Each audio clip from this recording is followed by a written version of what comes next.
Hi everybody! Today we are going to be making a picture of a polar bear. And the first thing that we are going to do is fold our paper into quarters or fourths. So what I'm doing is I'm folding my paper, I'm holding it down with one hand, then I pull it towards me, out to the side, out to the side. That way I know I'm getting a nice careful fold. Then I'm also going to fold it again. You want to make sure that when you're folding, you are not getting a super skinny rectangle. You want it to be kind of a smaller version of the paper that we have, so it's not super tiny. The next thing that I'm going to do is I'm going to open this back up, and now we're going to start our drawing. You should be using pencil first so that if you make a mistake, you can erase it and fix it. I am using a marker so that you can see my lines better. We're going to be drawing the polar bear's head up here, and then the body will be down here. So starting on this fold that's going horizontally across our paper, I'm going to make a nice big round shape. Notice it comes pretty close to the top of my paper, and then I'm going to come around here and do the same thing. And mine's not perfect. It flattened out a little bit here. It's not as round as this side is. Either way is fine. Don't panic if it's not perfect.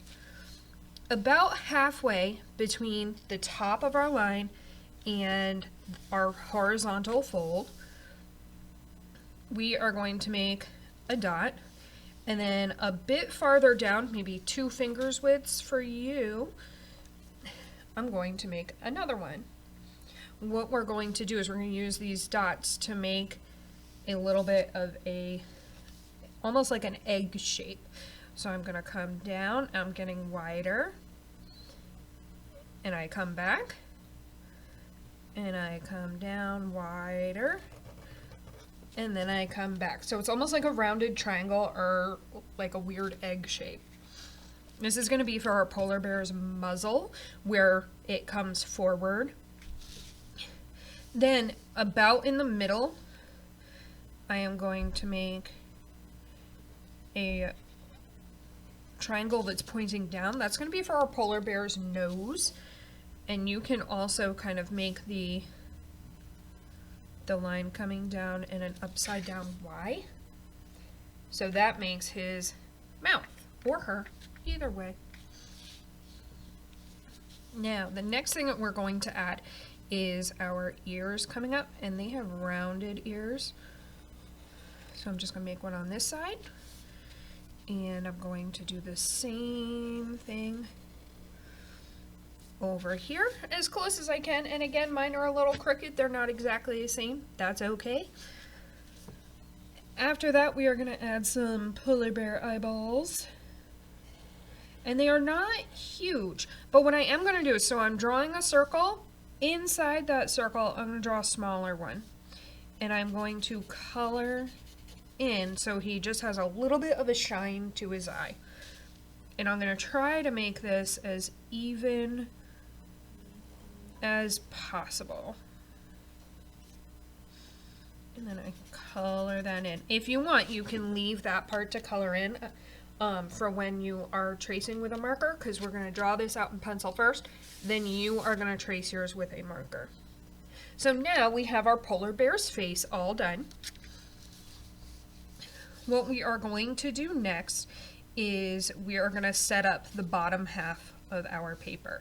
So I'm actually going to turn my paper sideways because it helps me draw this line. I just want a barely curved line coming from one side to the other. Okay, so now it's curved. It's not perfectly straight. Then on this side, I'm going to make a curve out and a curve out, and I'm going to make that curve again. So that's the collar, because our polar bear is going to be wearing a sweater.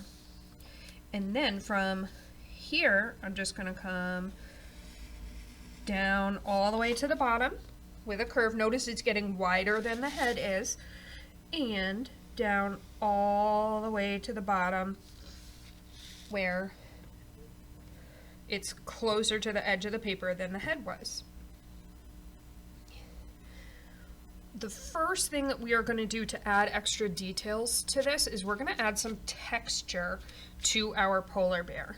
Right now is the perfect time for you to stop what you're doing and trace over your work with either a black crayon, a black marker, or a Sharpie. It's really up to you as to what you would like to use, or frankly, whatever you have handy. The next thing that we're going to be doing is adding texture to our polar bear.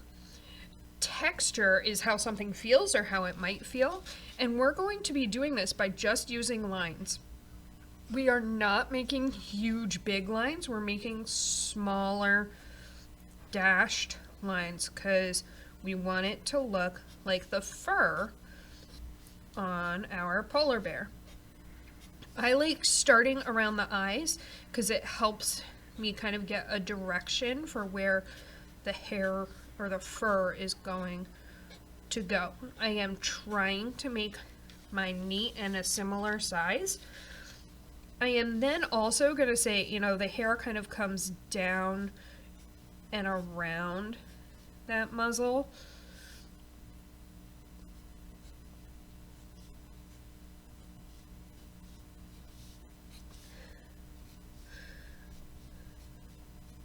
So I'm going to keep making marks, and I will come back in a minute to show you what I've done and talk about it. So you're going to keep watching, and then you'll pause it after I'm all done.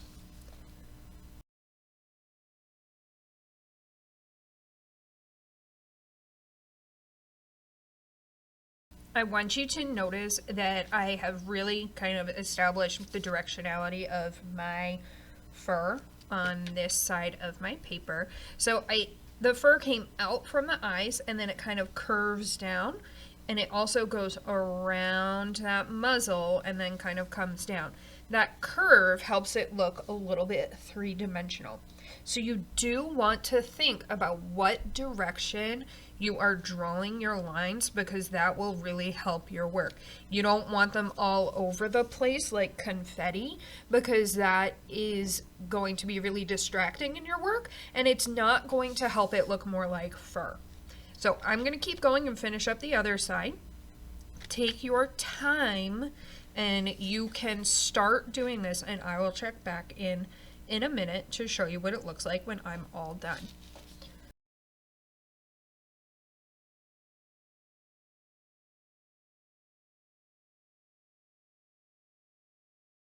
At this point, I'm going to call my polar bear's fur all done.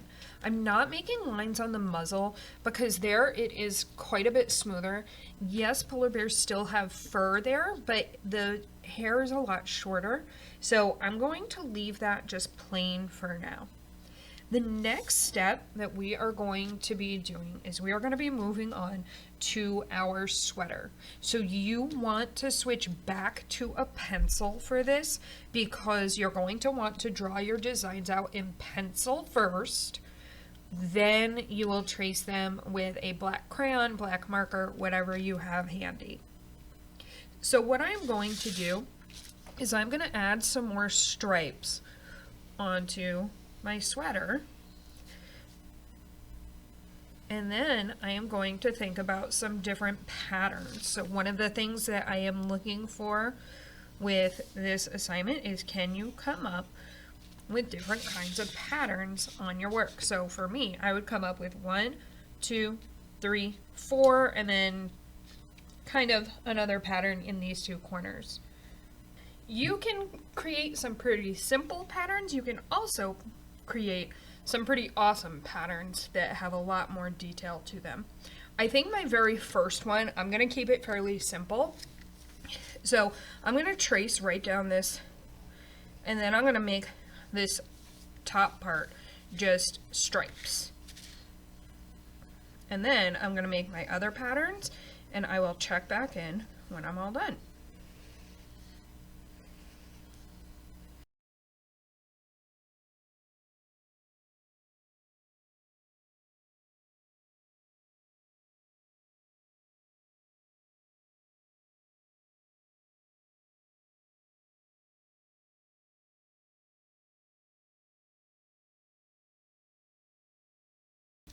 now I have finished my patterns, and what you would have done is you would have drawn them all out with your pencil. Once you're happy with your patterns, then you would trace them over. You would trace over them with a black crayon, a Sharpie, a regular black marker. Just make sure that if you are using a Sharpie that you have something underneath your paper so that you're not marking up the table below your paper. I would be very careful that you make your pattern similar all the way across and that you are coloring incredibly neatly. You don't want this to start getting sloppy. So I'm going to color mine in and I'll check back when I'm all done.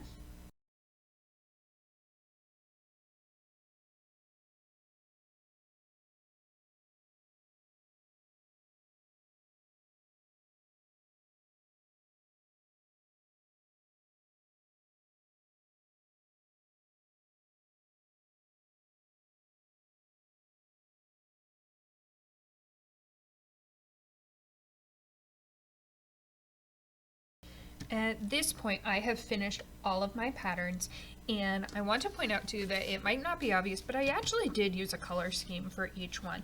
Here, I did complementary colors. Those are colors that are across from each other on the color wheel. In this section, I kind of did almost like a colors fading into one another. So I have the blue, blue, green, green, and then yellow, green. So then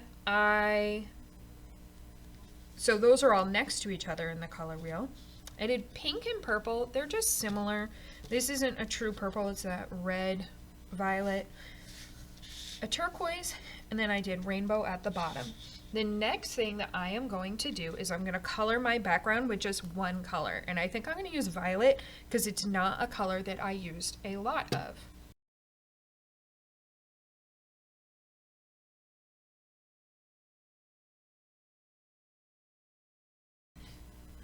Now I am all done with my silly sweater polar bear. One thing I did want to do is I want to color in that nose real quickly because their noses are black.